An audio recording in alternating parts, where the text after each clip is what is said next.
संबलपुर सहरर अन्यतम प्रमुख शैवपीठ भाव परिचित भतरा स्थित शंकर मठ एठारे विश्व कल्याणर महत उद्देश्य नहीं सामूहिक रुद्राभिषेक कार्यक्रम अनुष्ठित हो जाइछे।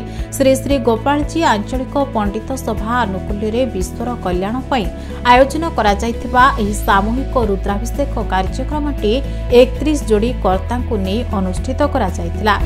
एही सामूहिक रुद्राभिषेक विभिन्न पंडित मानक निमंत्रण करने संगे संगे संबलपुर श्री श्री ब्रह्म मंडप पंडित महासभार पंडित मानक निमंत्रण करा जाइथिला।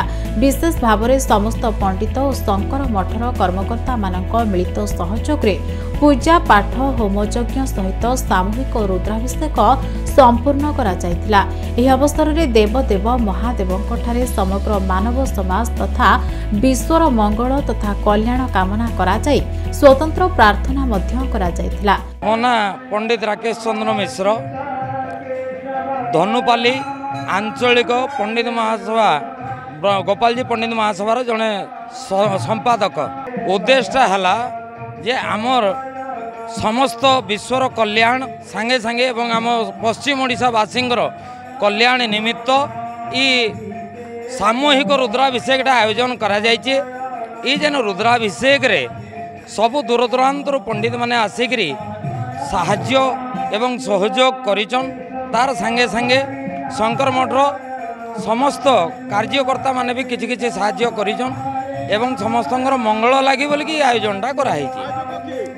आयोजकटा होचन धनुपाली आंचलिक गोपालजी पंडित महासभा तरफरु आयोजन करा जाइछे। ता संगे संगे ब्रह्ममंडप पंडित महासभा समस्त सदस्य वृंद मानकु निमंत्रण करा जिबा संगे संगे तार संगे भी आवरी बहुत पंडितगण आसिकरी सहयोग करिचन।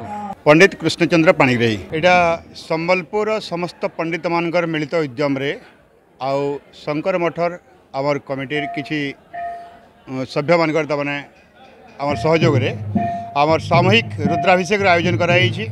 ए रुद्राभिषेक रे 31 जोड़ी कर्ता मनोनयन होगिरी आमर कार्यक्रम रे तमने आमर यज्ञ कर्म रे योगदान करिछन।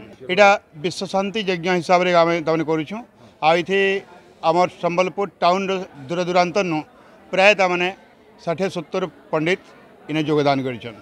ताकर बहुमूल्य समय छाड़ीगिरी आज श्रावण मास भीड़ भाड़ टाइम छाड़ीगिरी भी आसिक योगदान करिछन। आ विश्व कल्याण लगी सब कर्ता मानकर खुशी लगी सब लोक मानकर शांति लगी बोली महादेव का आराधना करके रुद्राभिषेक करा। संबलपुर नवीन दास को रिपोर्ट खबर ओडिशा।